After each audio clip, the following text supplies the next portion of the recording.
Thank everyone for taking the time to join us tonight. The Indian Community Center is a very inspiring organization and facility. We have had the great fortune of having a number of presentations there, and it's always a great joy to interact with our Indo-American community. Dr. Deshmukh gave a very nice overview of stress and the opposite of stress, which is enjoying our life fully, being fully engaged in it. And in that regard, this is the purpose of education. Education is designed to empower us to become what we might call a master of activity. And to that effect, clearly education is highly successful. Educational institutions in our country and in India are very profound. Stanford University, UC Berkeley, University of Santa Clara, San Jose State. These are wonderful, and De Anza College. These are wonderful educational institutions here. But I think it's fair to say that as successful as education is in empowering us to be more capable in our active realm, they're not as successful or even as focused on helping the individual become a master of inner peace or inner happiness. Certainly we can be happy with success or in many different parameters, again, as Sachin shared with us.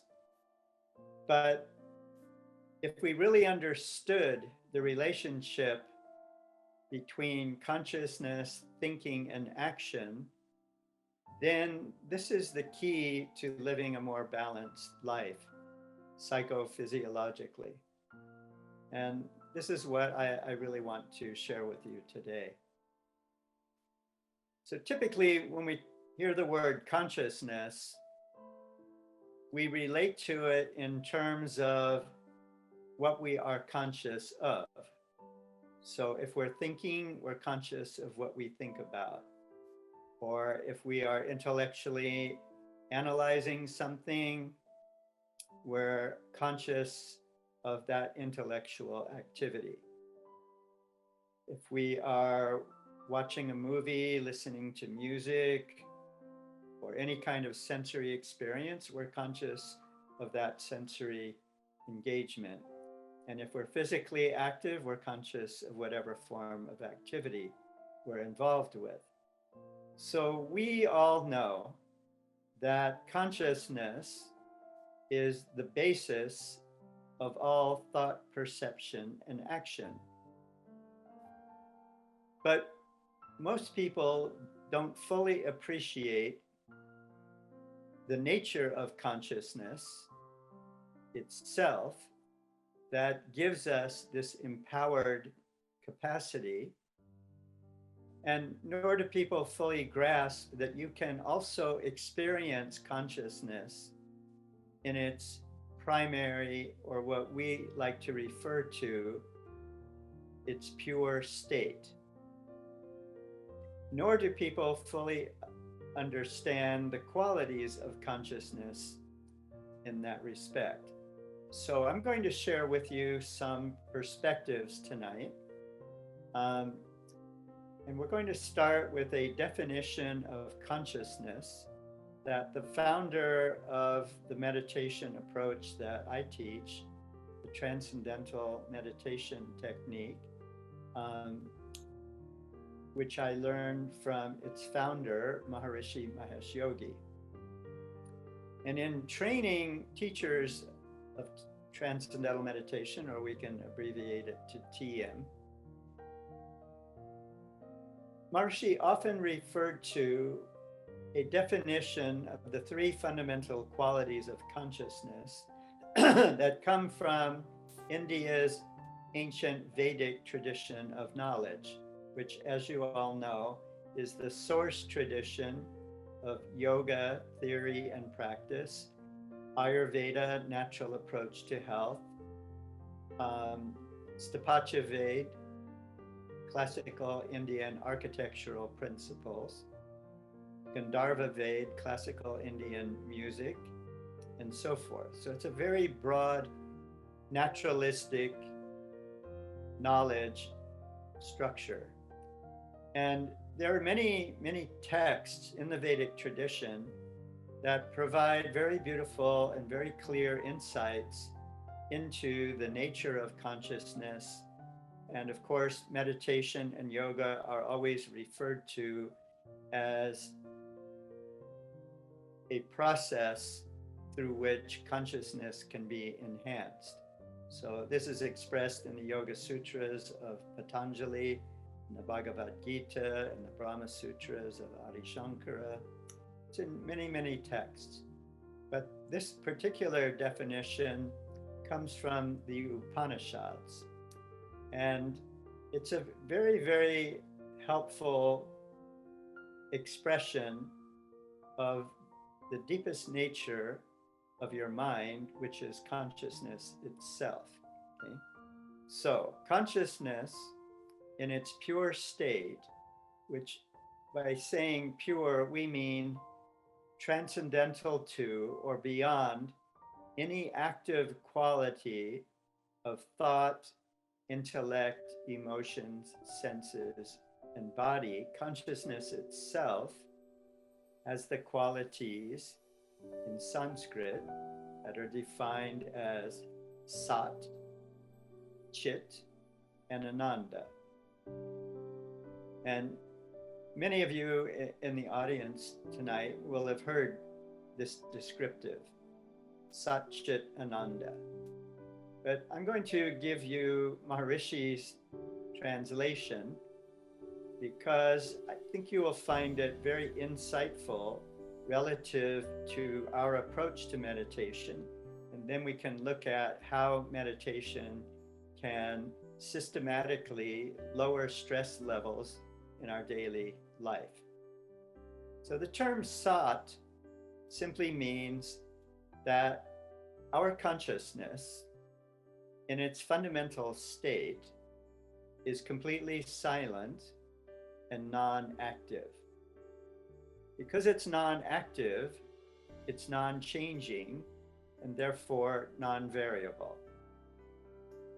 This is why consciousness is uniquely stable and consistent at the basis of the changing variations of thought, perception, and action. Thoughts change, emotions change, perceptions change, but uniquely, consciousness is always consciousness. And it has this beautiful background stability because in its primary state, it is completely silent and non-active. But it is not the non-activity of sleep because it's consciousness. So the second term, Chit, in this context, Chit means intelligence or awareness.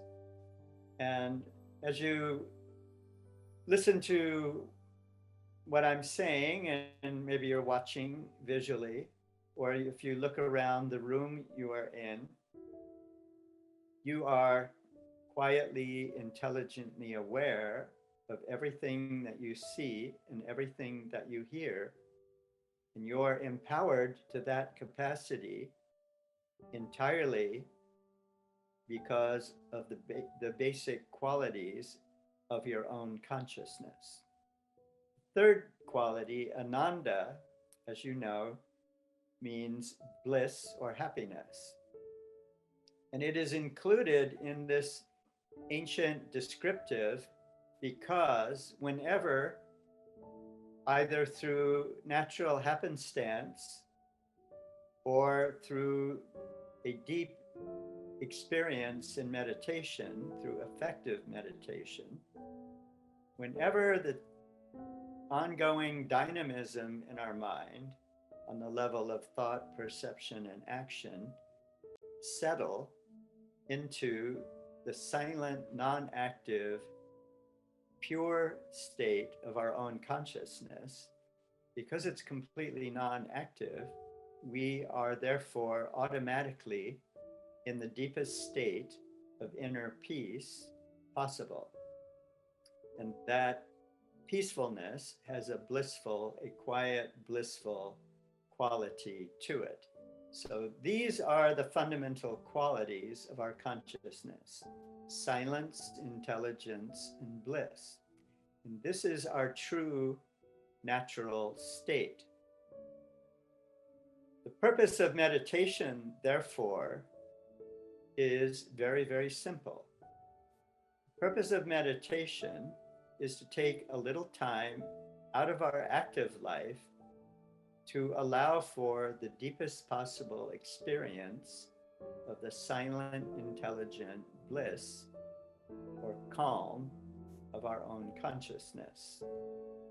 Now, the reason I wanted to take this time to share this perspective with you is this. If the purpose of meditation is to experience this non-active, silent state of pure intelligence and pure peacefulness, the process itself, therefore, cannot involve any form of effort, because effort always increases activity, and we will not experience a state of no activity by increasing activity. And this has been a kind of barrier or block related to people trying to meditate. And I would like to point this out in reference to education. In our active life, it's all about effort. In fact, success in education, which transfers to success in our active life, as we all know, is typically based on three fundamental principles as well. And these principles we can define as effort, focus, and control, because it takes effort to start an activity, focus to direct it, and control to manage it over time. And if you look at your life, daily life, you'll notice that we're using effort, focus, and control for literally everything that we do, from the time that we get up in the morning until we go to sleep at night. It takes a little effort to get out of bed in the morning, a little focus to get the bath temperature acceptable, to make our breakfast, and then to engage in our schoolwork and studies, whether that be the study of music by our wonderful guests tonight. That was exceptionally charming. But that ability to play music like that was due to these young children putting in countless hours of studying musical structure, and then the capacity to interpret it and play it properly and get the rhythm right. And that also was all about effort, focus, and control. And effort, focus, control doesn't necessarily mean stress, but it definitely means activity. And by the end of the day, after repeated activity over an extended period of time, we are becoming fatigued. If we have been under undue pressure, whether it be intellectual, emotional, perceptual or physical, then we may feel stress, which means we don't feel comfortable. Our heart rate may be elevated, plasma lactate levels in the blood elevate due to intellectual, emotional pressure. So even though it's happening intellectually and mentally,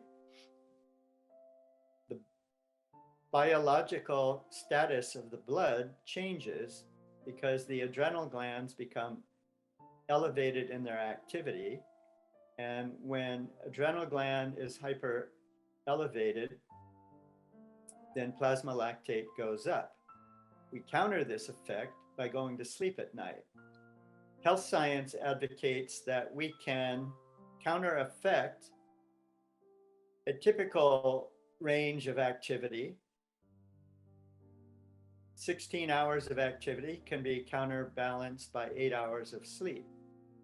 Silicon Valley, people are trying to get by more on 4 to 6 hours.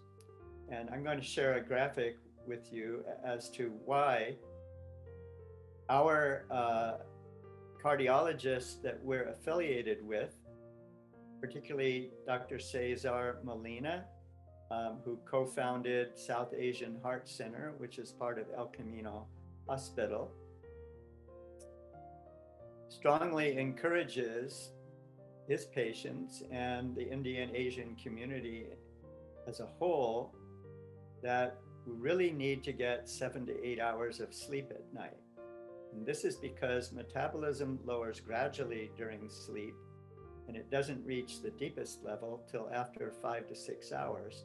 And you need to keep sleeping long enough to get the full rejuvenating effect, which counterbalances all of the dynamism and stress and empowers you to re-engage in activity the next day. Now, looking at these principles that every parent inculcates to their children, effort, focus, and control, we can see that what tends to be the case is that we use those principles for everything. And many people earnestly interested in meditation have looked at the yoga philosophy of Patanjali, which is very short. It's only 4 chapters. And the very first 2 verses get to the heart of it. The first verse says, "Now begins the knowledge of yoga." The second verse says, "The state of yoga occurs with the cessation of thinking." And many people have looked at that verse and interpreted as meaning or intending that I should somehow try to stop thought activity from continuing, but they tend to interpret it as through force, because they're trying to use the same principles that they use for everything else in life.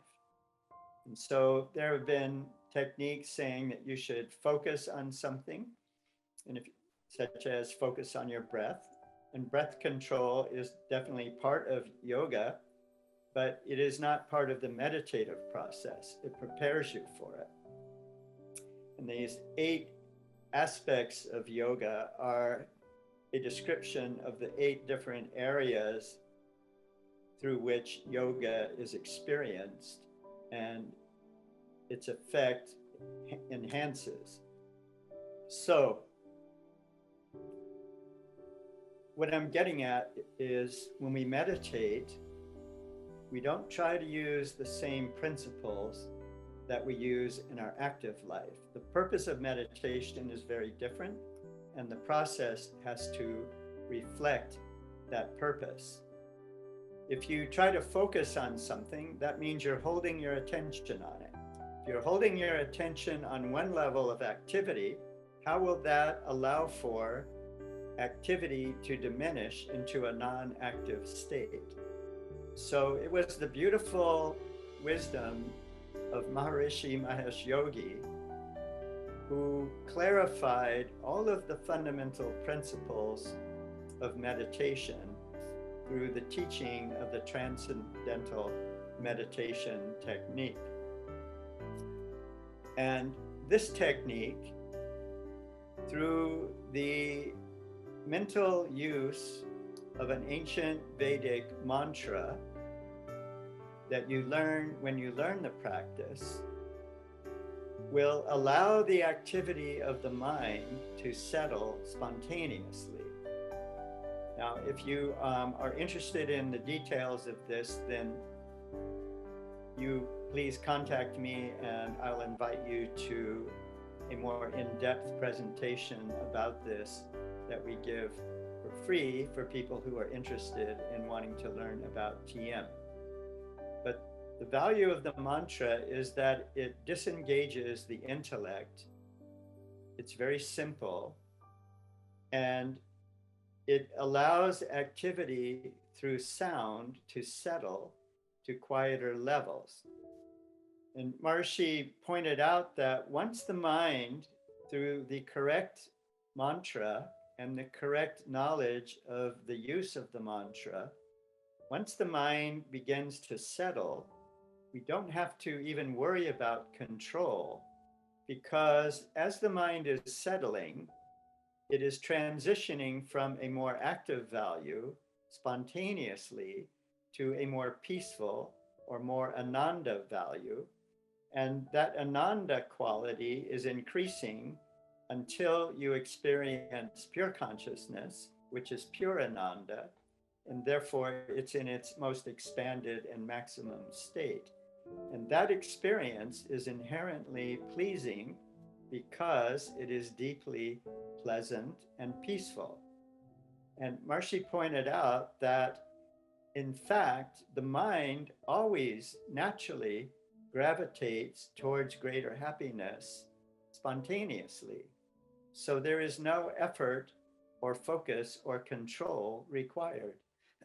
What is required is the correct knowledge of the mantra, the correct sound, pronunciation, correct understanding of how to use it in an appropriate manner relative to this purpose. And this is what we teach in the practice of transcendental meditation. Now, so this is a scientific graphic from a study on the transcendental meditation technique that was completed at Harvard Medical School in the early 1970s. This is the landmark research on TM. This study opened the door to what is now over 450 published scientific studies on the practice of TM. And I think those of you who have scientific background or healthcare background know that if you have a health program and you have 25 or 50 published studies on it, that is a very substantial amount of validation that that approach to health is substantial. It has been measured and it has been repeatedly shown to produce a desired and health-giving effect. But 450 published studies is really remarkable. And it is on the basis of this that we are uniquely teaching the transcendental meditation technique in the medically zoned environment adjacent to El Camino Hospital. And it really all centers on this study. This study was published in Science magazine, and then affiliate research was published in Scientific American magazine, the American Journal of Physiology, and the Lancet in England, a health-related scientific journal. And what they noted was that, looking at this blue line, when you fall asleep at night, and it is not a direct comparison to meditation in this one little nuance, which is with TM, it's very easy for the researcher to say, now close your eyes, and then typically they will let the person sit eyes closed for a few minutes, maybe 3 to 5 minutes, just for scientific evaluation to see what their current metabolic level is. And then they can say, please start the practice of TM. And the meditator can begin at that prompt. With sleep, as you know, it's different. You might lie there for 5 minutes, you might lay there for 5 seconds, or you might lay there for half an hour, and then you can be transitioning into sleep. It's unpredictable. And so that variance needs to be looked at in regard to this study. However, it's still a very, very profound comparison, because with sleep onset, when you fall asleep, it typically takes about 5 hours for your metabolism to lower to the deepest state of metabolic rest. And in this research, this was typically a 10% reduction in resting metabolism. Metabolism goes up a bit after that as you begin to have more active dream cycles, because your dreams represent the active process of stress releasing as a result of the deep rest that you get. And so when you're in a dream state, there's a little bit more activity. There's rapid eye movement, your metabolism will come up a little bit, and then it may lower a bit and then come up. And then this graphic doesn't show the full 8 hours, but then gradually you wake up and you feel holistically rejuvenated in mind, intellect, emotion, senses, and body. All of the stress that may have occurred through whatever form of dynamism the previous day is counter-affected by this deep quality of sleep. And even though a 10% reduction doesn't sound very big, it's only 10%. For most people, a 10% reduction in metabolism after 5 hours of sleep is the deepest state of rest that they ever experience. And it is on that basis that they are recuperating from the effects of stress in their daily life.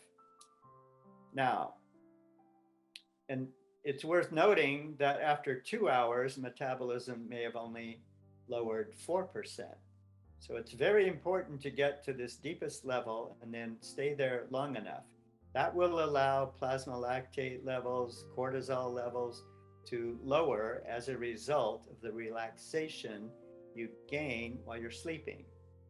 Now, TM is not practiced for 6 to 8 hours. We recommend 20 minutes in the morning and then 20 minutes again in the late afternoon or early evening. And this study noted that during 20 minutes practice of TM, it was only taking less than 10 minutes for metabolism to lower 16%. That was a very shocking finding. How could a mental technique create such a dramatic reduction in physical metabolism so quickly? And it was all the more impressive when they looked at the EEG activity, meaning activity in the neurophysiology of the brain. Because during sleep, the brain transitions from a beta or gamma, which is a very active quality of EEG activity, redundant, but, and also a highly diversified style of functioning. So if you look at the right hemisphere of the brain compared to the left, typically in waking, it's beta or gamma, which is correlating to focused activity, problem solving, analytical thinking.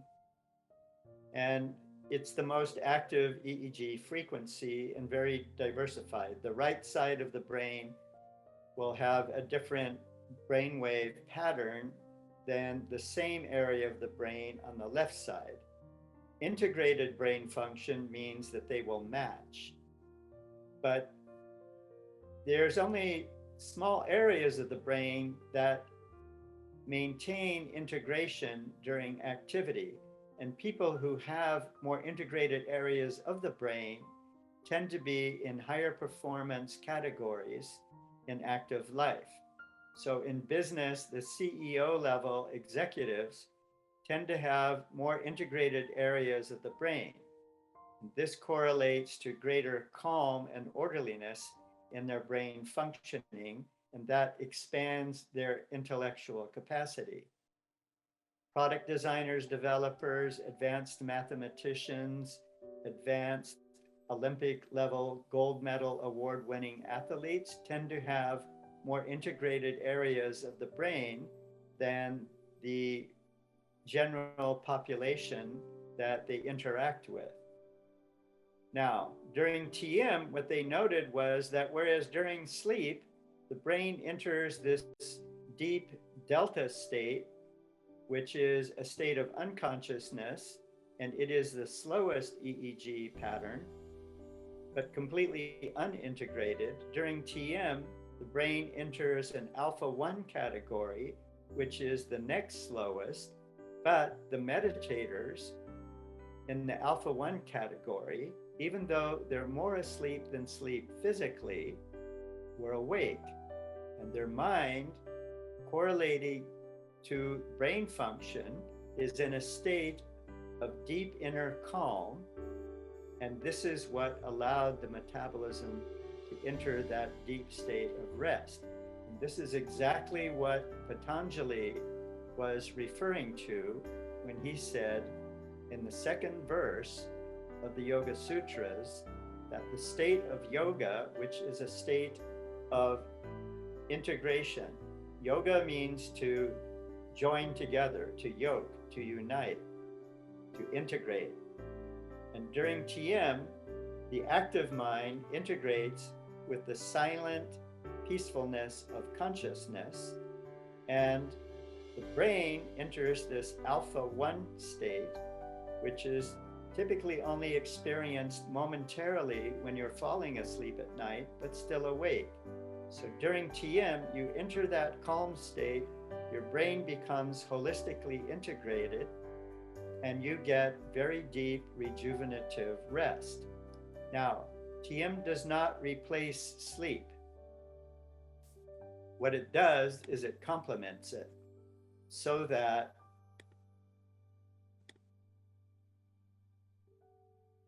you get up in the morning, and regardless of the quality of sleep that you had, you meditate. As an adult, we recommend 20 minutes. A 10-year-old would practice it for 10 minutes, a 15-year-old for 15 minutes. But during those 20 minutes, you gain a deeper state of rest that you just had while sleeping. But instead of your mind becoming unintegrated, unconscious, you enter this highly orderly meditative state where the brain becomes holistically integrated. And this translates to, after meditation, you feel very well rested and very clear and calm mentally. So you're beginning your day stress-free. Then, instead of building up stress for 16 hours or 17 hours, you take a second meditation break somewhere in the late afternoon or early evening, and it has the same natural, spontaneous effect. You get another session of deep metabolic rest, and your brain automatically becomes highly integrated. So now you are managing stress and fatigue in ways that you never thought possible. And the beauty of it is that meditation is not a task. It is not a process of focus or control. It is a process of very natural transitioning that happens spontaneously through the deep Vedic wisdom of the transcendental meditation approach. And this is why people love our program. And very, very highly creative people, very successful people rely on this program. 7-time National Football League Super Bowl champion quarterback Tom Brady practices TM.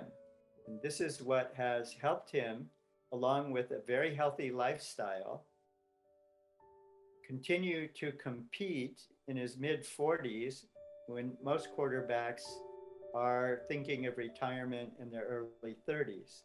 And he continued to win Super Bowls, and he was again in competition for most valuable player award. And he's just one instance.